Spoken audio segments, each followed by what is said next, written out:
Adesso capisco perché sono così tanto contenta su sto weekend romantico, Duilio. Ascolta, i ritmi della vita dicono 6 giorni di lavoro, 1 di riposo, 6 di lavoro, 1 di riposo. E anche il cervello dell'uomo funziona proprio così. Ogni 6 secondi ha un secondo di stacco, dopo riparte. Incredibile. Tanto capito. Non devo parlare qui. Vabbè. E mi becco sempre al 7° secondo, è incredibile. Ancora 4 qua. Signor Duilio, personal assistente 24 ore su 24 servizio in camera. Sì, ma qua non siamo mica in camera, mi scusi. E poi, non è bello stare qua a origliare. Ma io non vedo, non sento, non parlo, signor Duilio. E comunque secondo me ha ragione la signora. Bravo. La domenica si dovrebbe riposare. Ah, per fortuna non stavo ascoltando. E comunque mise anni che non passano a me domenica ideale. Ah, sentimo, sono curiosa. Come sarebbe tua domenica ideale?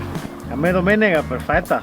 Beh, te alzi a mattina e che se sto profumin di stinco che vada a sera prima. Trovo i brioche pronte da pasticceria, arriva a mezzogiorno, si mangia e nel frattempo me vardo a partita, possibilmente l'Inter. Dopo pranzo mi vago in bar a guardarmi a partita, possibilmente l'Inter, e a casa nostra arriva tutti i nipotini che sta così tutto il pomeriggio e mi preparate una bella torta che mi mangio a sera. Quando torno dal bar, a sera si cena, mi mangio la torta che abbiamo fatto e mi guardo a partita, possibilmente l'Inter. Quante partite su l'Inter?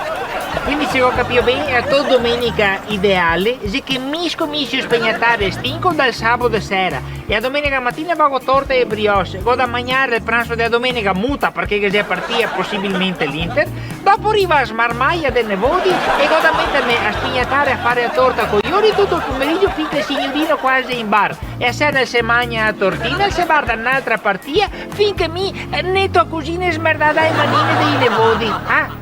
Questa sarebbe la tua domenica ideale? Copatte!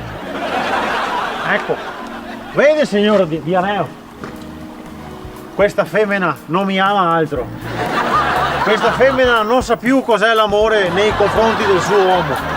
Ma non dica così, signor Duilio. Anche lei, signora Ine, se posso permettermi, è un po' troppo dura con suo marito. Anche questo è amore.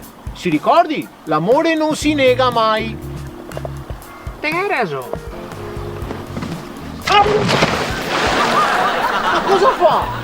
Tranquillo, l'amore non si nega mai.